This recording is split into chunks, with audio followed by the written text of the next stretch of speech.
And at number 15, Elder Scrolls 4. 15? Yeah, 15. Oblivion. That is That's craziness. Are you sure there's a number 5 after the one there? Reason for this. That is Those of you that like this game liked it literally in your top 1 or 2 games. It was my top game. Yeah. It's my top. Yeah. You guys are alone. You stand alone. Yeah, no, alone in this group of people. Worldwide, there are more of us. Well, I could say That's a terrifying thought. I could say there's more of us football dudes. It's just we couldn't get enough in the room to make FIFA do the win. Yeah. So Oblivion, then, explain why it's brilliant. I think as an RPG, it's yet to be topped by anything, and pretty much as a technical achievement, I think very, very few PlayStation games have exceeded what it's done. I mean, it's just a huge open world, and such a, it's so full of life, and people have criticised the wooden voice acting and everything, but whenever you mention like Elder Scrolls to someone who's actually played it properly, they will say, "Oh yeah, I played that for 100 hours." I mean, how many other games can claim One that? of our freelancers, it's just something to get so lost in. One of our freelancers' save game was 300 hours, and that's including all the DLC and all that. So there is, if you do everything in it, you're gonna, a few games can eat up that much time. Yeah. I think it's one of the best RPGs ever. It's not. It's the best console RPG ever. I think it's better than Fallout. I think it's just a more realised world. But it's just, I think it's good because after the initial hour where it's linear, you come out of the sewer, and the whole world map's there, and the game doesn't say go here and continue the story. It doesn't say anything. It just goes, plays a beautiful bit of music, takes you out in front of a massive sweeping vista, and goes, do what you want. Yeah. And that, I think, is what gaming should be. That's when I turned off. Distray Trust failed for me for that one, but we'll see. Maybe I'll come back for Skyrim. At number 14, Yakuza, Rich. Oh, that's good. Which one? Yeah. The one Rich likes. Yakuza 3. Yakuza 3. Three and 4 are largely interchangeable, aren't they, in their brilliance? Yeah. But I think we decided to settle on 3. I went for 3 because I prefer just playing as Kaz. So I thought some of the characters you played as in 4 aren't as strong as him. Who voted for Yakuza just out of interest? I think it was did. me, you, I did. Steve and Andy. Yeah, so quite a big, surprisingly big showing for Yakuza, I think. Can you briefly eulogise it, Rich? It's an action RPG that you could probably spend close to 100 hours in. It's got loads of side quests. Like Yakuza 3, as well as side mission, had 101 side quests. And these range from appearing as an extra in a samurai movie to running away from a transvestite. Yeah. Yeah, I think when people see screenshots, they think it's a boring healthy game. message. Exactly, yeah. The humour in it is brilliant. humour's though, incredible, isn't it? It's completely one of the funniest games on PS3. The combat's basic but fun, and the heat moves add extra depth and hilarity to it. Like, you can flick a cigarette, smoke a cigarette, flick it in the person's eye, and then kick him in the nuts. Hilarious. Yeah. What it is, it's old school in the sense of it being imaginative and inventive and about what games used to be before every game's character was a bald, tortured space marine stroke commando doing gritty, realistic, plodding things. It is about the fantastical, the sort of dream fulfillment. Who hasn't wanted to flick a cigarette in a man's eye and punch him in the face? Plus, it has but morals. also, there's other things. You learn new moves because you witness an old, distracted woman on a scooter hit the back of a car, but instead of having an awful gritty crash, she does a complete forward somersault, lands on her wheels and rides off. Yeah. And if you take a picture of it, you learn a new move from doing it, and it just is funny. The way it's filmed is funny. Sold. Now, controversy. This, for me, is controversy of a high scale, matched only by Oblivion's relatively low ranking. At number 13, Metal Gear Solid 4. Too high. Too high? Not high enough. I didn't put it in, I must admit. I didn't vote for it at all. I think it's one of PS3's best moments, but I think if you look at it purely mechanically as a game, it's got a lot of problems, but it's still one of the best exclusives we have. Yeah, I put it. I think again, this was similar to Oblivion. The people who'd voted for it put it high, and really liked it. But some people literally didn't even mention it. And you say that so scornfully. Yeah, well, I do, and I say that because I think Metal Gear Solid 4 is probably the worst of the modern Metal Gear Solid series, as in it's It's not got the sort of the creation of a dynasty that 1 had, and that innovative, new way to play games. 2 was the leap to a new generation, the fact he dared to twist to make you play as Raiden. 3 was sort of the finely crafted culmination of everything the series had done so far, dared to go back into the past. 3 is absolutely the best in the series. It's utterly brilliant.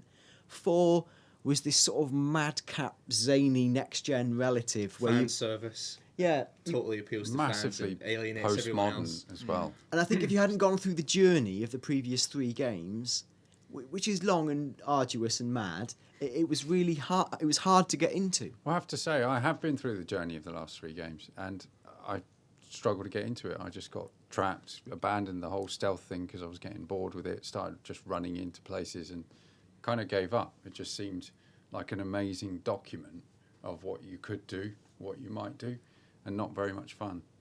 It's kind of like theoretically great to me. I thought it was actually great.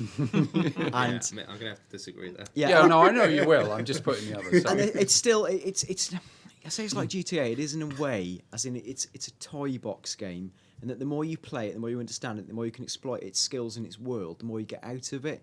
And when you're very good at the first level stealthy bit, you can play it in a new, more expert way. And then the sort of the trophy mechanics, or are the trophies in it? Are they patched in? No, there's no trophies. Forget that. But you can play it in a way that would be like getting a platinum. As in, you Right. can go through, not get detected at all. Well, yeah, it's got its own inter-game ranking system where you can get big boss. That's and- right. Yeah. And the level of expertise you can display in is incredible. Next to that, it's the classic Kojima, chronic overwriting, huge overarching philosophical themes. Some of the worst acting you've literally ever seen. 20-minute cutscenes, like you sit there and you end up putting the pad down on the table because Yeah, Yeah. they you're sitting scare there me for a off. while. And I must go back to it. But bravura moments, and there's the bit where you return to Shadow Moses, which for anyone who played the first Metal Gear, there was a poignancy for it that extended purely apart from the aesthetic of like, hey, look at that level, now it's rendered in next gen. It was more a look at my life moment where you go, good grief, I literally remember the first time I played Metal Gear Solid when I was, say, 12, 13 or something, and here I am all these years later, and I'm going back there, and Kojima knows that, and he's saying he wants you to look back at your life and how everything has changed. And the entire theme of the game is that. It's the theme of mortality. And the very fact that, and this is brilliant, the fact that Snake is literally an OAP with back pains. Like, no one's allowed to do that. If I went into, like, Crudsoft and I said, look, I want $1 billion and my lead character is an OAP with back pains, they'd say, yeah, that's fine, Dan, but we want him actually to be 23, called Chad Brohammer, have serious issues and a shave head. So that's what it would be, and that would have been Metal Gear Solid 4 Extreme Edition, and it would have been exactly that. It's that auteur's approach, that weirdness, and the fact he had a story to tell, however clumsily or madly, makes that, I think, an idiosyncratic masterpiece that sadly sits at number 13, just below number 12, and all the games from here on in are absolutely stellar. BioShock, number 12. Who wants to wax lyrical about that?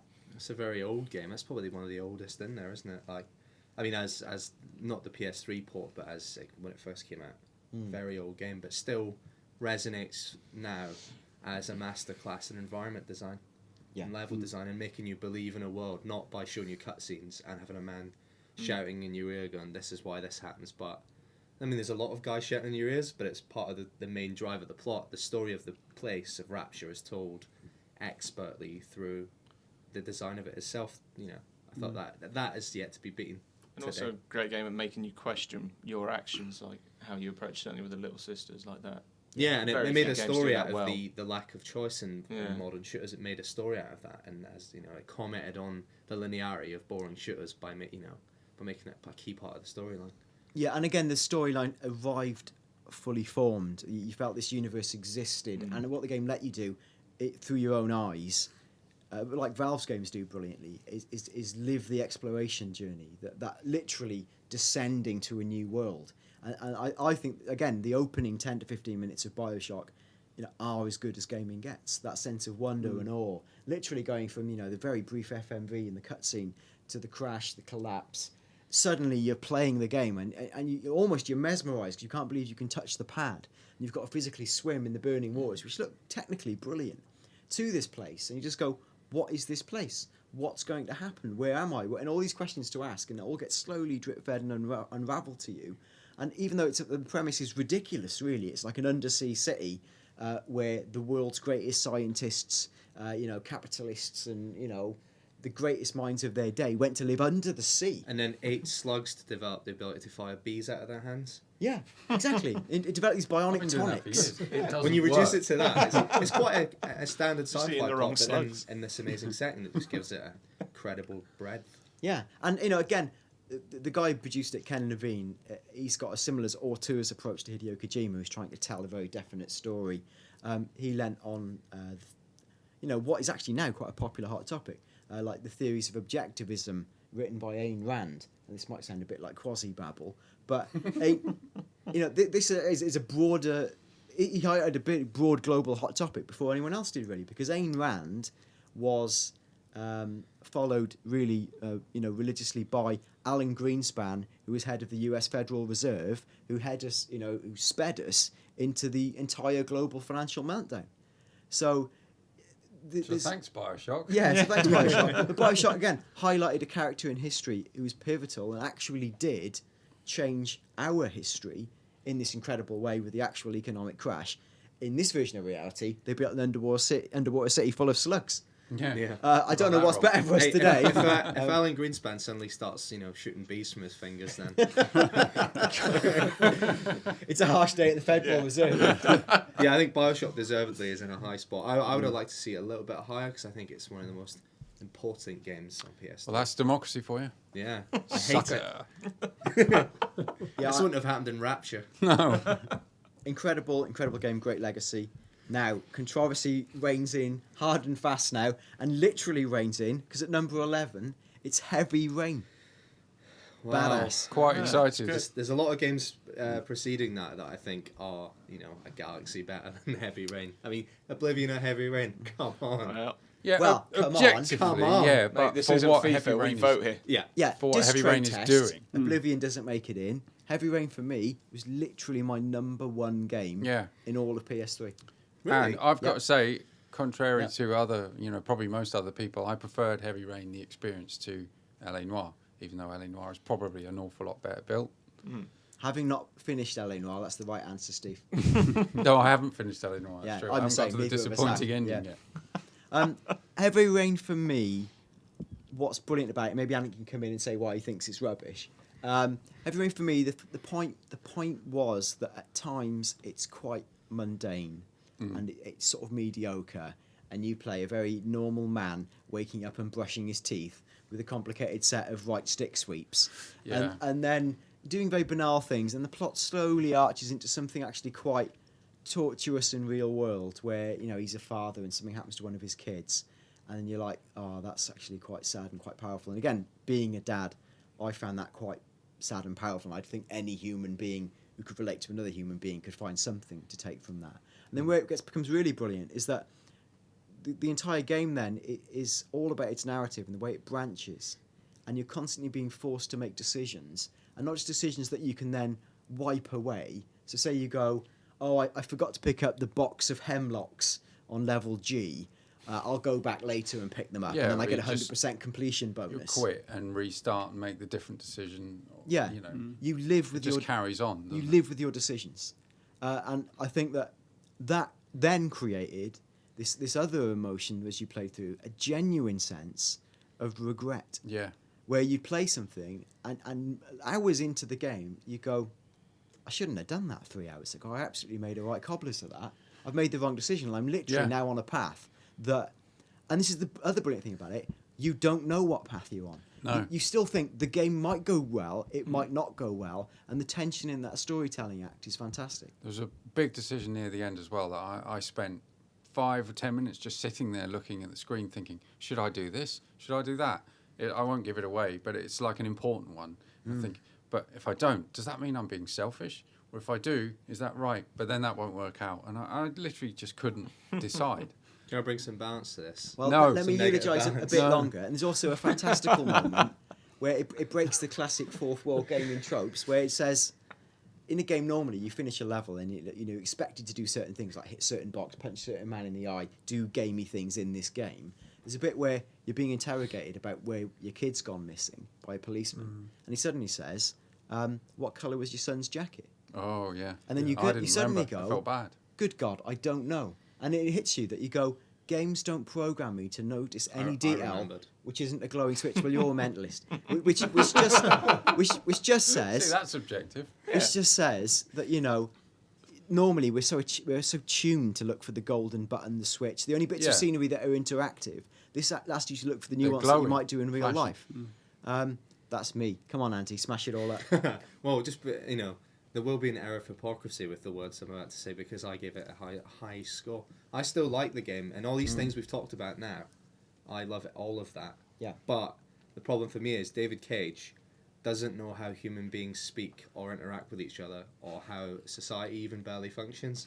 Because the way that it's written, like the insane adolescent, like a man who was locked in a basement watching American films for his whole life. There's the dialogue, the human interaction beyond the grand sweeping stuff, like the minutiae of how the characters meet and how they talk to each other is complete nonsense. And that's what really lets it down for me.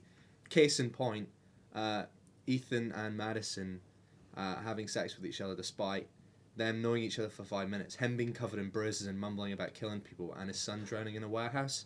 But he had to get a sex scene in there, so they have sex in a motel for no reason, and then she gets embroiled in his story, and it's all that kind of thing is so clumsy. And for a man who who says that he's telling adult stories, he's telling grand stories that are adult, and he's doing smart things with gameplay, but he doesn't know how to write anything even vaguely convincing.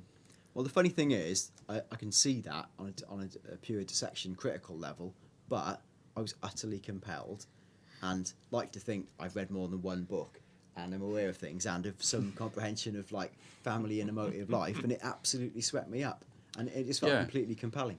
It's true, and it So wasn't. somewhere between those two narratives lies the true narrative. The thing is, it perhaps. wasn't necessarily a story that grabs you in, because I just assume that video game stories are going to be gibberish anyway, so it doesn't really stand out as weird. But it was things like when you have to go through that electrical room, and you're trying to squeeze through without getting shocked, which was actually slightly annoying on a pure control level. But in the end, I got shocked too many times, and he just left. He went out the door. He just gave up, and I had no choice in that. I was quite angry at the time. It's like I want to replay that. I want to do it properly. I know what I've got to do now, but it was too late. It was all over. That has really stuck with me, because that's more like real life. That's the kind of thing for me that made it different from all the other games. Ha! That brings us. That nod says more than real words ever could. We all know who's right here.